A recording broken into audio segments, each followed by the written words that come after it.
12월 17일 금요일 글로벌 마켓 헤드라인입니다. 유럽 중앙은행이 금리를 0%로 동결하고 긴급 자산 매입 프로그램 매입을 내년 3월에 종료합니다. 라가르드 총재는 내년 금리 인상 가능성이 매우 낮다고 말했습니다. 또한 라가르드 총재는 내년 인플레이션 전망을 1.7%에서 3.2%로 상향 조정했습니다. 영국 중앙은행이 기준금리를 0.1%에서 0.25%로 인상했습니다. 미국 바이든 대통령이 부채 한도 인상안에 서명하면서 디폴트를 면했습니다. 미국의 주간 실업보험 청구 건수가 20만 6천 명으로 집계되면서 예상치를 웃돌았습니다. 미국의 11월 신규 주택 착공 건수가 전월 대비 11.8% 증가했습니다. 미국이 인권 침해와 무기 개발 관련한 중국 단체 34곳을 블랙리스트에 추가했습니다.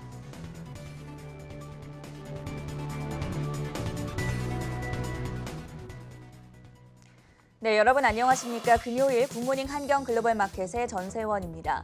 현지 시간 목요일 뉴욕 증시 현재 혼조세를 나타내고 있습니다. 다우지수가 조금 전만 하더라도 하락하고 있었는데 지금 상승 반전에 성공하면서 강보합권에서 움직이고 있고요. 오늘 엔비디아와 AMD, 퀄컴 등 반도체 업체들 그리고 빅테크 기업들이 큰 폭으로 떨어지면서 현재 나스닥 지수가 2% 넘게 하방 압력 받고 있습니다. 장 후반으로 가면서 나스닥 지수의 낙폭은 더 깊어지고 있고요. 여기에 중소형주 중심의 러셀 2000 지수도 역시나 2% 떨어지면서 2149포인트 지나가고 있습니다.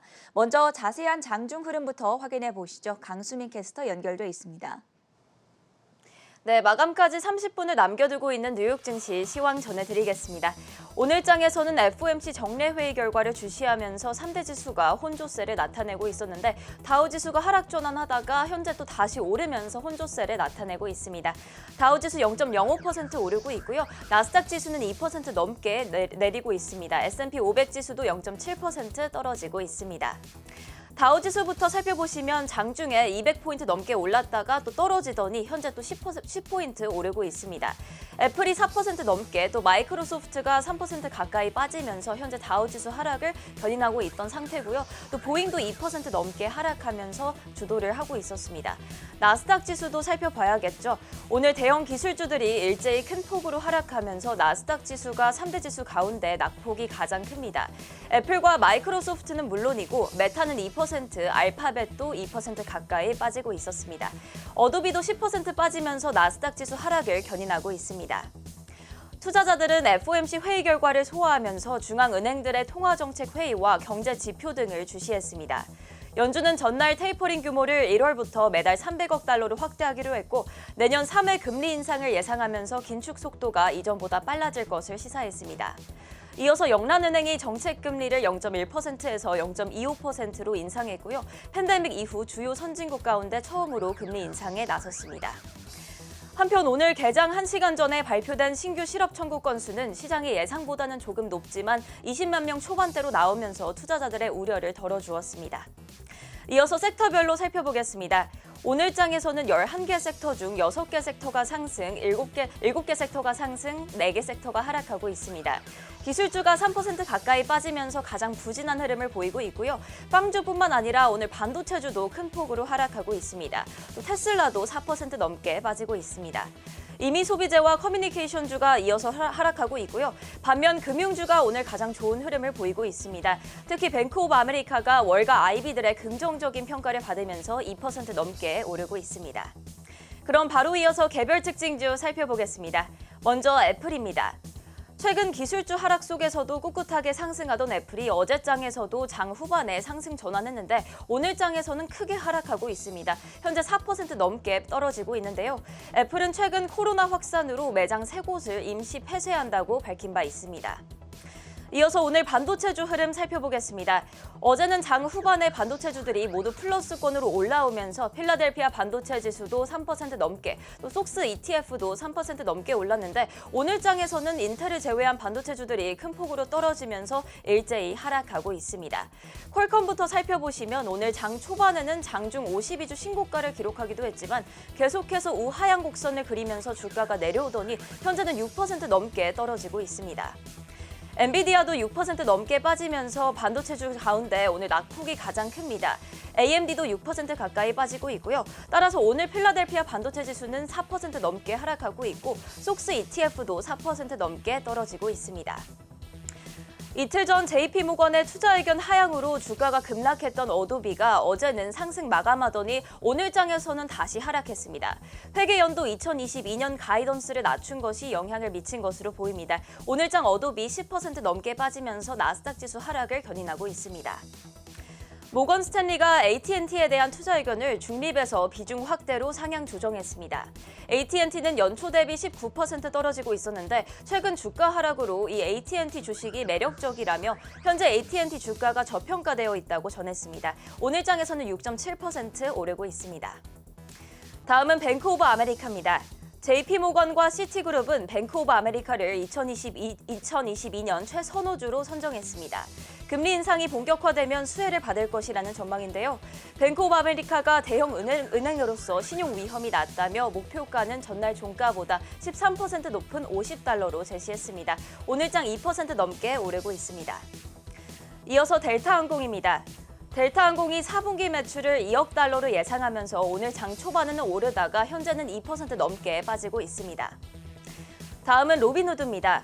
뱅크 오브 아메리카가 로빈후드에 대한 비중 축소 의견을 내놓았습니다. 로빈후드는 팬데믹 기간 동안 빠른 성장세를 보였는데 앞으로 이런 성장세를 이어가기 쉽지 않을 것이라는 전망입니다. 계좌가 늘어날 가능성이 크지 않고 정부 규제 리스크도 고려해야 한다는 분석입니다. 오늘장 8% 넘게 빠지고 있습니다. 이어서 포드입니다. 웰스파고가 포드를 2022년 최선호주로 선정했습니다. 내년에 포드의 회복세가 기대된다고 평가했습니다. 포드는 지난 일주일간은 3% 가까이 올랐고 오늘장에서는 1% 가까이 오르고 있습니다.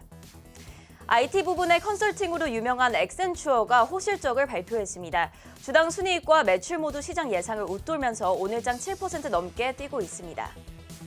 마지막으로 맥도날드입니다.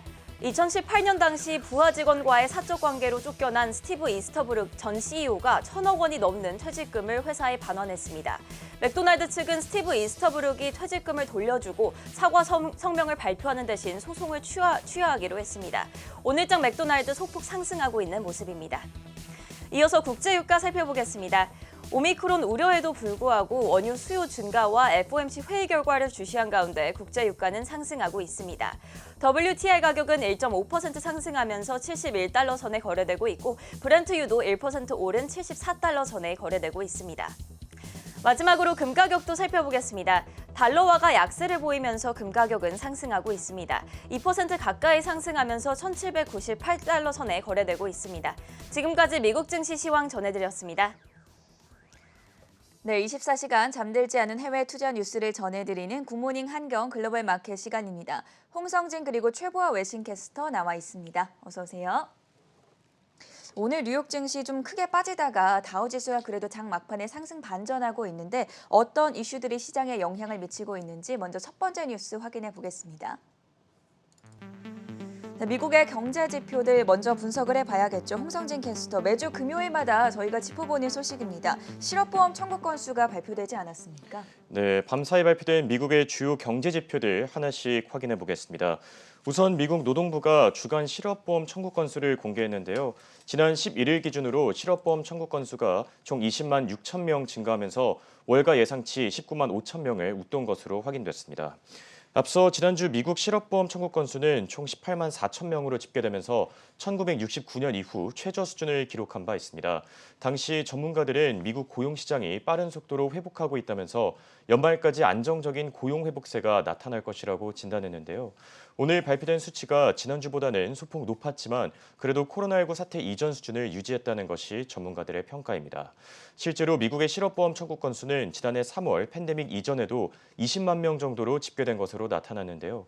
최근 델타 변이 바이러스와 오미크론이라는 변수가 나타났음에도 불구하고 이 정도 수치면 고용시장이 안정적인 수준으로 개선되고 있다고 분석하고 있습니다. 한편 일부 전문가들은 고용시장이 회복되는 배경에 미국 기업들의 노력도 있다고 진단했습니다. 앞서 지난해 팬데믹 사태 이후 퇴직자가 급증하면서 기업들이 심각한 구인난에 시달린 바 있는데요. 직원들을 회사에 남게 하기 위해 급여 인상, 복지 혜택 등 다양한 인센티브를 제공하고 있다면서 연말 성수기를 맞아 늘어난 수요를 맞추기 위해 기업들이 근로자 해고를 최대한 꺼리고 있다고 평가했습니다.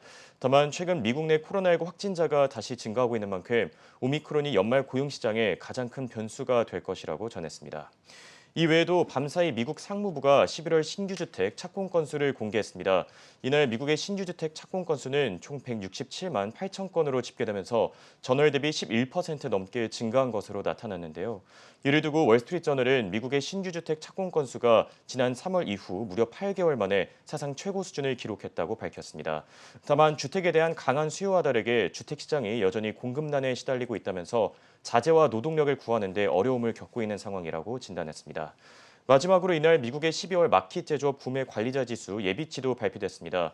IHS 마켓은 12월 제조업 수치가 57.8로 집계됐다면서 작년 12월 이후 1년 만에 최저 수준을 기록했다고 전했는데요. 다만 최근 공급망 병목 현상이 해소되는 조짐이 보이고 있다면서 내년 상반기 중에는 다시 안정적인 수준으로 회복될 것이라고 밝혔습니다. 밤사이에 공개됐던 다양한 미국의 경제 지표들에 대해서 살펴봤고요. 두 번째 이슈로 넘어가 보겠습니다. 디폴트를 면한 바이든 대통령 부채 한도 증액안에 결국 서명을 했습니다. 최보아 캐스터, 저희가 며칠 전에 전가한 캐스터와 함께 또 이 이슈 살펴봤었는데 현재 상황이 어떻습니까? 네, 조 바이든 미국 대통령이 미국 역사상 처음으로 채무 불이행을 피하기 위한 부채 한도 인상 법안에 서명해 곧 발효될 예정입니다. 전날 미국 의회는 연방정부의 부채 한도를 인상하는 법안을 극적으로 처리해 연방정부가 채무 불이행, 즉 디폴트 사태를 피하게 됐고 바이든 대통령의 서명만을 남겨둔 상태였습니다. 이로써 연방정부의 부채 한도는 기존 28조 9천억 달러에서 현재 31조 4천억 달러로 총 2조 5천억 달러가 상향 조정됐습니다. 또 다음 부채 한도는 2023년에 설정하도록 규정이 되어 있어 내년 11월에 있을 중간 선거까지는 별다른 투표 없이 새로운 부채 한도가 지속적으로 적용될 예정입니다. 이를 통해 미국은 국가를 부도 위기로 몰고 갈 가능성이 낮아졌다는 분석입니다. 그간 공화당은 재정 적자 우려와 인플레이션 심화 등을 이유로 바이든 행정부의 대규모 예산안에 반대를 해왔습니다. 그들은 바이든표 사회 안전망과 기후변화 관련 예산이 너무나도 과도해 이 재정적인 위협을 초래할 수 있다고 비판해왔습니다. 따라서 민주당이 코로나19, 인프라, 사회복지 등과 관련해 막대한 예산을 투입하기 위해 국가 채무 한도를 늘리려는 시도를 끊임없이 반대해왔습니다. 하지만 이를 두고는 내년 중간 선거를 앞두고 유권자의 환심을 사려는 민주당의 움직임을 저지하려는 의도도 있다는 분석도 있었습니다. 반면 민주당은 코로나19 팬데믹을 극복하기 위해 양당 간 협력이 필요하다고 주장해왔습니다. 또 현 정부가 가지고 있는 부채의 상당 부분이 트럼프 전 미국 대통령 때 발생한 것이기에 공화당이 부채 한도 상향에 반대하는 것은 매우 무책임하다며 비난했습니다. 이러한 논란 속에 미국 연방정부는 지난 10월 이 디폴트 위기에 처했는데요. 양당은 임시 방편으로 오는 15일까지 부채 한도를 28조 9천억 달러로 상향 조정한 바가 있습니다. 하지만 이번 법안의 발효로 바이든 행정부와 민주당은 한숨을 돌리게 됐습니다. 이를 두고 공화당은 내년 중간 선거를 겨냥해 앞으로도 재정 적자 문제에 대해 계속해서 민주당을 방해하려 할 것이라는 분석도 적지는 않습니다. 이를 두고 제닛 옐런 재무장관은 부채 한도를 상향하지 않으면 경기 침체와 일자리 손실로 이어질 것이라며 경고하기도 했습니다. 또 민주당의 돈베이어 공동경제위원회 위원장은 이번 부채 한도 상향 법안은 이 새로운 빚을 끌어다 쓰는 것이 아니라 연방정부가 기존의 채무를 다할 수 있도록 조치한 것이라는 점을 매우 분명히 하고 싶다며 이를 통해 우리 군과 사회보험제도 수급자들에게 지고 있는 의무를 다할 수 있게 된 것이라고 강조했다는 점도 전해드리니 참고하시기 바랍니다. 미국의 부채 한도 인상 법안이 통과가 됐고 바이든 대통령의 서명까지 완료가 됐습니다. 곧 발효될 예정이라는 점 확인해 드렸고요. 세 번째 소식입니다. 네, 영국에서 코로나19 재확산에 비상이 걸렸습니다. 국내에서도 지금 사회적 거리두기가 내일부터 내달 1월 2일까지 또 대폭 강화가 되는데 현재 영국 쪽 상황도 심상치가 않습니다. 9만 명에 달하고 있다고 하죠. 네, 그렇습니다. 영국의 코로나19 신규 확진자가 약 9만 명에 도달한 것으로 확인됐습니다. 현지 시간 16일 CNBC는 영국의 코로나19 확산세가 심각한 수준에 이르렀다면서 전날 세운 역대 최고 수준인 7만 명을 돌파했다고 밝혔는데요. 이날 영국에서 총 8만 8천 명에 이르는 신규 확진자가 집계됐다면서 오미크론 사태로 인해 당분간 영국 내 확진자가 더 늘어날 가능성이 커졌다고 진단했습니다. 현재 전 세계가 오미크론 사태로 인해 몸살을 앓고 있는 가운데 영국이 특히 심각한 상황에 시달리고 있는 것으로 나타났습니다. 이날 영국의 보건당국은 오미크론 변이 감염이 약 1,600건 정도 추가돼 총 11,700건 집계됐다고 밝혔는데요. 오미크론 변이 바이러스의 전파 속도가 이미 델타 변이를 추월했다면서 한 명이 오미크론에 걸릴 경우 3명에서 최대 5명까지 감염될 수 있다고 분석했습니다. 이를 두고 보리스 존슨 총리는 코로나19 확산세를 막을 수 있는 유일한 방법은 부스터샷 접종뿐이라고 강조했습니다. 이날 존슨 총리는 브리핑에서 영국 내 전체적인 확진자가 늘어나고 있지만 부스터샷을 맞은 취약층 사이에서는 확진자가 줄어들고 있다고 전했는데요.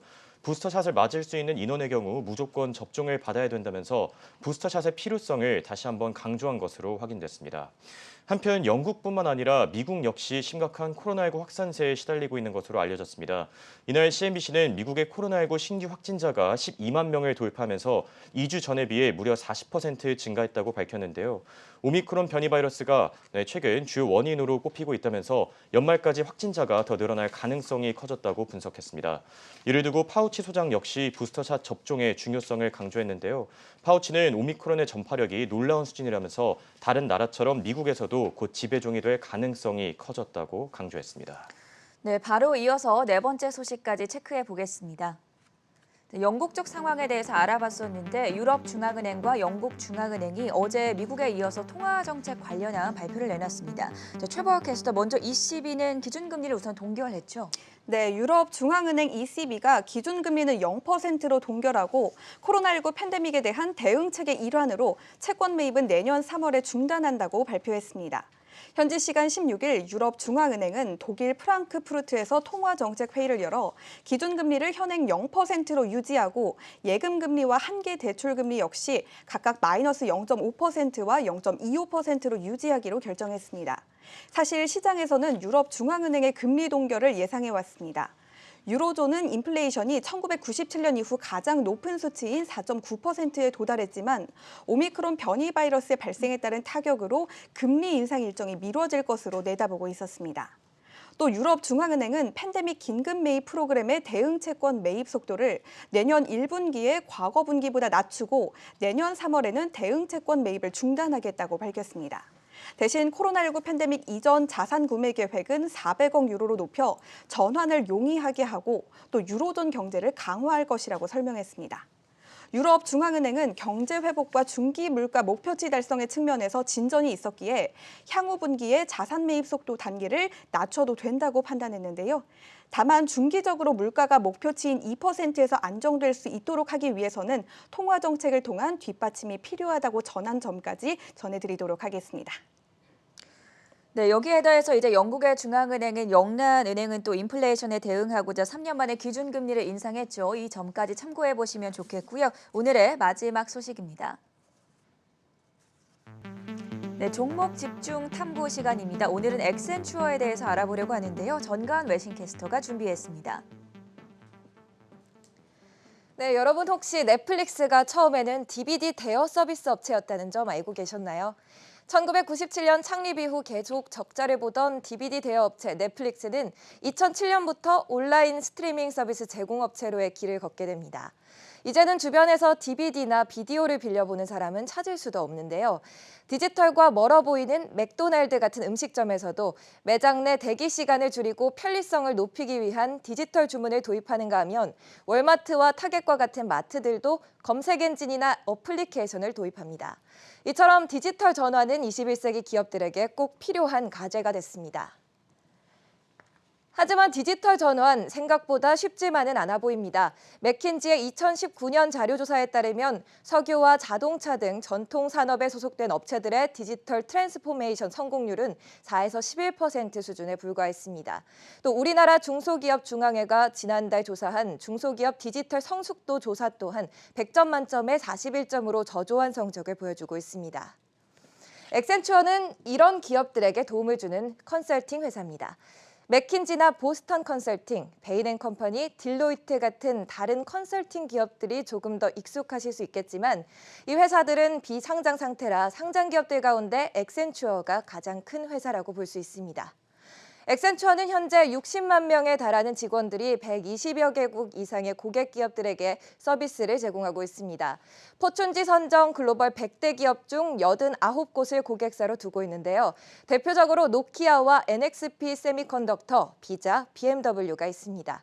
이 회사는 디지털과 클라우드 또 사이버 보안과 같은 분야에서 전문성을 갖고 있습니다. 이 분야들 매출이 회사 전체 매출의 60%를 차지하고 있기도 합니다. 최근 비즈니스 와이어의 한 기사에서도 부지런히 일하고 있는 회사의 모습을 볼 수 있습니다. 엑센추어가 디즈니 스튜디오의 스튜디오 랩을 도와서 클라우드와 OLED 디스플레이 등의 기술을 통합한 인터랙티브 영화 포스터를 개발하고 있다는 소식입니다. 한 엔터 산업 관계자는 진보된 기술로 디즈니가 소비자에게 더 새롭고 매력적인 방식으로 다가갈 수 있게 됐다고 평가했습니다. 엑센추어는 오늘 장 전에 회계연도 1분기 호실적을 발표했습니다. 매출은 27% 올랐고요. 조정 EPS는 20% 올라서 2.78달러를 기록했습니다. 2분기 가이던스 또한 올려잡았는데요. 무엇보다 신규 수주가 30% 증가했다는 점이 주목을 받았습니다. 수주를 받고 사업 진행을 하는 회사인 만큼 향후 분기에 더 빠른 성장을 기대해 볼 수 있겠습니다. 주가도 보겠습니다. 주가는 최근 6개월간 30%가량 상승했으며 올해 들어서는 40%가 넘는 오름세를 보여주고 있습니다. 월가에서는 엑센추어의 긍정적인 평가를 내놓고 있는데요. 일주일 전에 발표된 나스닥 기사에서는 애널리스트들의 평균 투자 의견은 강력 매수이며 평균 목표가는 384.93달러로 된 바 있는데 오늘 프리마켓에부터 강하게 오르더니 장중에 400달러를 돌파하기도 하면서 52주 신고가를 터치했습니다. 오늘은 이렇게 유망한 비즈니스 컨설팅 기업 엑센추어에 대해 알아봤습니다. 네, 굿모닝 한경 글로벌 마켓은 오전 5시 30분부터 7시까지 계속됩니다.